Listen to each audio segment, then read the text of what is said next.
lại nghe tiếng bước chân anh.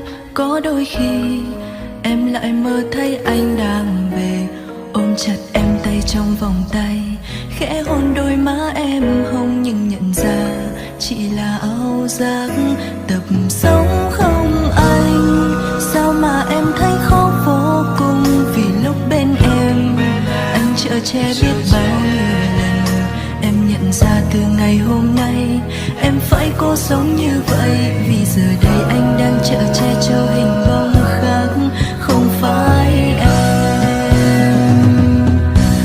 Phải cố không được khóc, phải cố không được đau lòng, dù có những lúc em biết rất cần có anh.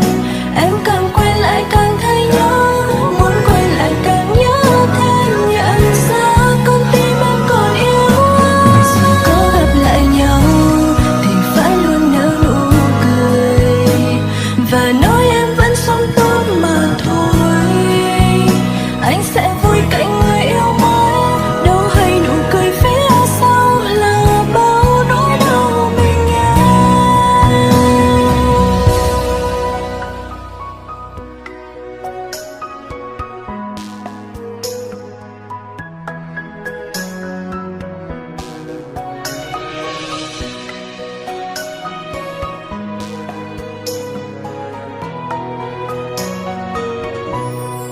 Có đôi khi em lại nghe tiếng bước chân anh, có đôi khi em lại mơ thấy anh đang về, ôm chặt em tay trong vòng tay, khẽ hôn đôi má em hồng, nhưng nhận ra chỉ là ảo giác.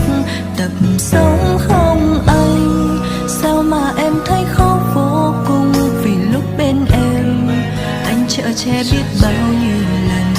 Em nhận ra từ ngày hôm nay em phải cố sống như vậy, vì giờ đây anh đang chở che cho hình bóng khác, không phải em.